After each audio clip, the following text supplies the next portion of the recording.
What's up, everyone? It's time for another primetime prop drop for this Monday Night Football on October the 17th. It's me, Allie Burns, and with me, as always, I've got Scott Reichel. How's it going, Scott? Doing pretty well. Unfortunately, after a good debut episode, the second episode didn't go too well, but in my defense, it was the Bears-Washington game, and yeah, it was kind of just pain and suffering all around, wasn't it?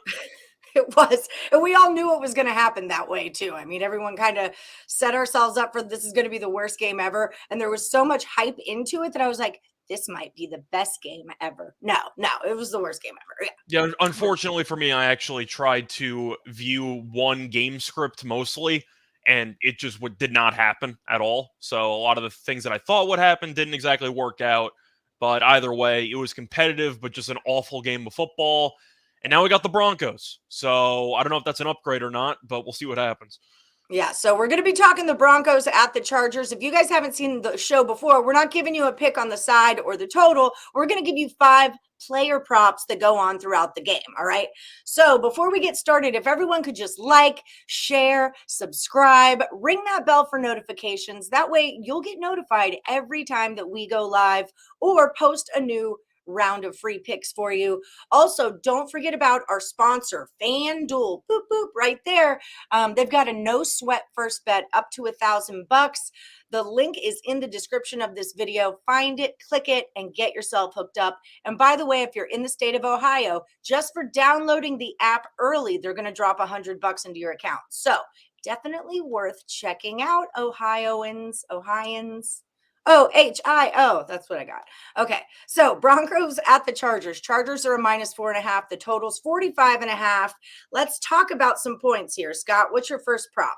So my first prop is actually going to be something similar to a total, but it's a little bit more unique. It's going to be the race to 30 points, and I'm going to take neither team at -145. Shopping right now, I actually see -140, so even better. I'll take that. But you're looking at the overall offensive numbers for both teams. The Broncos are not exactly good offensively. We know this. That's why Hackett should be fired, according to basically every NFL fan. But the Broncos have scored less than 24 points in every game this season. The Chargers have played 2 home games, and they've scored less than 25 points in each of those 2 home games. Main reason why, they don't exactly have any home fans, and you have a lot of road fans that show up to their games, and they have to go silent count at home, and it's really just a mess. But either way, you're looking at the actual injury report. Both teams missing a bunch of pieces. Both teams are going to be missing a decent amount of their offensive linemen.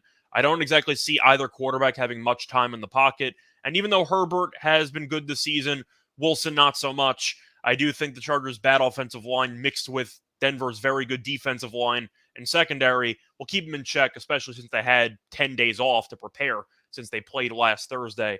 I'll take the race to 30 points neither and just expect another ugly primetime game.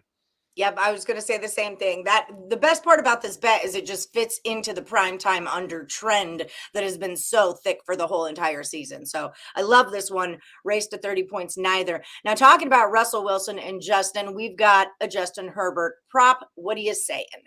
So for this one, I'm going to go with the plus money prop. It's going to be Justin Herbert interception at plus 105. It's mostly based on volume. Herbert's attempted at least 34 passes in every game this season. Denver, I talked before about how they have a good pass rush. To go through the numbers, Denver is actually tied for 4th in the league in sack percentage. The Chargers also missing a decent amount of offensive linemen. I'll mention those in particular in a second. But Herbert has thrown 4 interceptions in 4 career meetings against Denver. So he's had a history of some interception issues against this team. And to go through the actual injury report for the offensive line, you have Slater who's going to be out, Trainer who's going to be out, and they might be missing Pipkins and Lindsey. So they might be missing about half their offensive line. That's not exactly good, and I think that Herbert's going to get pressure a decent amount in this game, make a bad throw or so, and I think eventually he'll pay for it. But plus 105, I like the plus money against a good pass defense. Do you think also just the Broncos are kind of hungry for a win or for even just like a good game or a good showing, and that might, motivate them even more to be trying to intercept this ball? Well, I think there's a lot of pressure on the defense because the offense has been so bad that the defense might have to actually gamble a bit more to try to at least change field position drastically or even score because the offense can't do it, so somebody's got to score. Right. So Denver definitely needs a win. especially after that loss at home to Indianapolis. But the offense is so bad for Denver, I'm not even going to bother. Just give me the elite defense to intercept one pass and plus money. All right. Beautiful. I like it. Okay. So let's switch over to that Denver defense. We're talking Kareem Jackson here. Tell me about this one.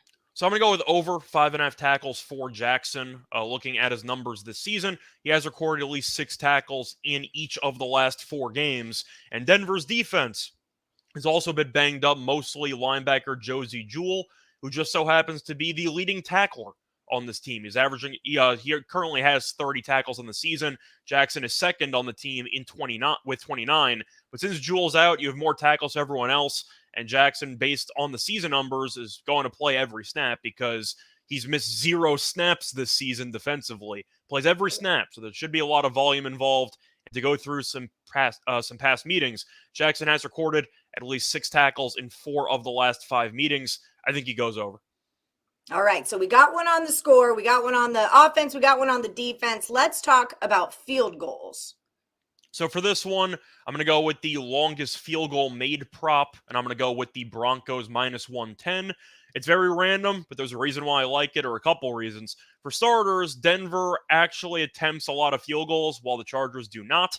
Denver's attempted 14 field goals this season, while Los Angeles has only attempted 6. We know Staley likes to go for it on 4th down all the time. They don't exactly like the kick. So I do think you'll end up getting more chances from the Broncos. And to go through some overall distance numbers, Hopkins is the kicker for the Chargers. He has not made a field goal longer than 37 yards in each of the last 4 games. And McManus is the opposite. He makes a bunch of long field goals because he has a huge leg. And McManus has made a 45-plus yard field goal in 3 of the last 4 games. So I do think they'll end up getting a lot of volume. We know that McManus could hit it from 60, etc. So he already has a bigger leg. The thing is, the Broncos actually rely on the kicker a lot more than the Chargers. I think as a result, he'll end up making one for maybe 50. And I'm not sure how many field goals the Chargers even attempt in this game. So give me the Broncos minus 110. All right, we got it. All right, that was your primetime prop drop. If you're looking for more free picks from Scott Reichel, find him at Reichel Radio. Tell the people what you're all about. Guys, you can find me on Twitter at Reichel Radio. Besides that, still doing my free YouTube picks every night on Winners and Winers. So check that out. Usually uploaded at about 4 a.m. for the early bird special.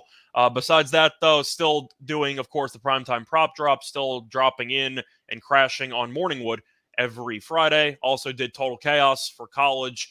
I'm not exactly sure what day I'm doing Total Chaos every week, but I will be there. I think I went 3-2 in college, so I think that actually worked out pretty well. But either way, find me on Twitter for all the podcast stuff I do and for all the gambling content you want. Beautiful. All right, everyone. Like, subscribe, ring that bell. Don't forget, check out FanDuel's promo in the description of this video. If you're looking for me, find me on Twitter at +moneyhoney. That was your primetime prop drop. Good luck, everybody.